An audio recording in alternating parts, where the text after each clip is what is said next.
ஆட்சிக்கு வந்தால் ஸ்ரீரங்கம் கோயில் முன்னாடி இருக்கக்கூடிய ஈவேரா அவர்களுடைய சிலையை ஃபஸ்ட்டு உடப்போன்னு தைரியமாக சொன்னார். அந்த தைரியமாக ஏன் இதற்கு முன்னாடி இருந்த தலைவர்கள் செய்யலை? அதே மாதிரி எத்தனையோ தொண்டர்கள் வந்து படுகொலை செய்யப்பட்டாங்க. அன்னைக்கு வந்து இருக்கிற மற்ற மக்களுக்கு ஒரு பயத்தை தான் கொடுத்துச்சு. ஆனால் இன்னைக்கு ஒரு பொய் கேஸ் போட்டு தன்னுடைய தொண்டர்கள் மேலே கையை வச்சேன்னு வச்சுக்க, உடனே நான் சும்மா விட மாட்டேன்னு சொல்லிட்டு தைரியமாக பேசி அதை மக்களுக்கு வந்து ஒரு பயத்தை இல்லாமல் ஒரு தைரியத்தை தான் அண்ணாமலை அவர்கள் ஏற்படுத்தியிருக்காங்க. இப்படிப்பட்ட தலைவர்கள் தான் பாஜகவுக்கு வேணும். இப்போ அண்ணாமலை அவர்கள் வெளியேறின பிறகு இந்த நிமிஷம் வரைக்கும் பாஜகவை பற்றியோ அங்கே இருக்கும் தலைவர்களை பற்றியோ மேலிடத்தை பற்றியோ ஒரு வார்த்தை கூட தப்பாக பேசலை. ஆனால் இங்கே பாஜகவில் பார்த்தோம்னா யாரோ பேட்டி கொடுக்குறாங்க. நான் உண்மையிலேயே சொல்கிறேன், இதெல்லாம் பார்க்கும்போது எதுக்கு இவ்வளோ காழ்ப்புணர்ச்சி? அவர் வேலையை பார்க்கட்டும், நீங்கள் கட்சி வளர்க்குற வேலையை பாருங்கள். சாதாரண சின்ன சின்ன பசங்க எல்லாருமே அவ்வளோ டேலண்டட் பர்சன் எல்லாருமே வந்து வெளியேறி அண்ணாமலை அவர்களுக்காக அந்த இயக்கத்துக்காக ஆள் சேர்த்துக்கிட்டு இருக்காங்க. என்கிட்டே சொல்கிறாங்க, அக்கா உங்களுக்கு ஏதாவது ஒரு டவுட்டுன்னா நீங்கள் உடனே எங்களை வர சொல்லுங்கள், அந்த இடத்துக்கு நாங்கள் வந்து நாங்கள் எங்கள் இயக்கத்துக்கு வந்து நாங்கள் ஆள் சேர்க்குறோம் அப்படிங்கிறாங்க. அந்த மாதிரி வந்து அப்படியே துருன்னு இருக்காங்க. அப்படியாப்பட்ட ஆட்கள் வந்து எல்லாரும் வெளியே போய்கிட்டு இருக்காங்க.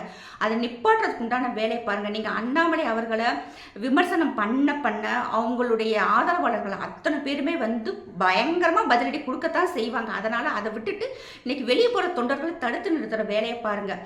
ராம ரவிக்குமார் ஐயா வந்து திருப்பரங்குன்றத்தை தனி மனுஷனாக போராடினார். அன்னைக்கு கல்யாணராமன் எங்கே போனீங்க? அன்னைக்கு அவர் கூட வந்து நின்றுக்கணும் இல்லையா? அந்த மனுஷன் 2 பேர் மட்டும் மேலே போய் நாங்கள் விளக்கேற்றிட்டு வர்றோம்னு சொன்னார். அவரை வந்து பாஜக மிஸ் பண்ணிருச்சா? அவரை அந்த இடத்துல வந்து ஒரு வேட்பாளராக போட்டிருக்கலாம் இல்லையா? ஆனால் அந்த இடத்துல போடலை. அதே மாதிரி அர்ஜுன் சம்பத் அவர்களை வந்து எந்த விதமாக வந்து ஒதுக்கி வச்சுருக்காங்கன்னு பாருங்கள். இப்போல்லாம் சோஷியல் மீடியாவில் வருது, அண்ணாமலை மாதிரி அர்ஜுன் சம்பத் ஐயா வந்து இளைஞராக இருக்கும்போது அவர் வந்து கடல் கடந்த காவி அப்படிங்கிற தலைப்பில் வந்து பேசினதாகவும் அப்போ வந்து இந்த இளைஞர்கள் இவர் பின்னாடி போனாங்க. ஆனால் அர்ஜுன் சம்பத் அவர்களை வந்து பாஜக வந்து பயன்படுத்திக்கல. அவரை வந்து ரொம்பவும் துச்சமாக நினைச்சதுனால அவர் வெளியே வந்துதான் வந்து இந்து மக்கள் கட்சின்னு ஆரம்பிச்சிருக்காரு அப்படின்ட்டு. அப்ப அன்னைக்கு அர்ஜுன் சம்பத், இன்னைக்கு அண்ணாமலை அவர்கள். ஆனா இன்னைக்கு அண்ணாமலை அவர்களை வந்து இங்க இருக்கும் தமிழ்நாட்டு மக்களும் கண்டிப்பாக விடமாட்டாங்க. இன்னொன்னு பார்த்தோம்னா, இதுக்கு முன்னாடி எத்தனையோ பாஜக தலைவர்கள் வந்திருக்கலாம்.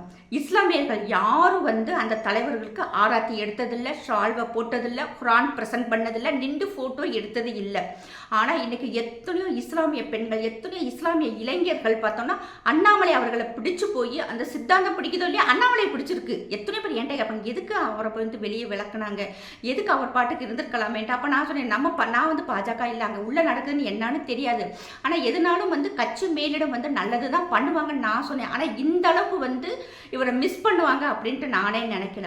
இந்த இழப்பு கண்டிப்பாக இது பாஜகவுக்கு தான். அந்த கல்யாணராமன் மாதிரி இருக்க ஆட்கள் வந்து வாயை மூடிக்கிட்டா பாஜகவுக்கு இழப்பு இன்னும் கம்மியாக இருக்கும். இல்லை இன்னும் பேசுனாங்கன்னா இன்னும் பாஜக தொண்டர்கள் வந்து மனசு வெறுத்து வெளியேறுவாங்க. இன்னைக்கு ஒவ்வொருத்தவங்க சொல்லும்போது நமக்கே வந்து ரொம்ப கஷ்டமாக இருக்கு. இதனால இதோட வந்து பாஜகவில் இருக்கக்கூடிய ஆட்கள் வாயை முடிக்கங்க. ரொம்ப கஷ்டமாக இருக்கு. நம்ம நேசிச்சுட்டு இருக்கு இன்னைக்கு ஒரு கட்சியில வந்து இன்னைக்கு ஆட்கள் இல்லாம போறாங்களே அப்படின்ட்டு அதை தடுத்து நிறுத்திட்டு கட்சி வளர்க்கறதுக்கு உண்டான வேலையை பாருங்க.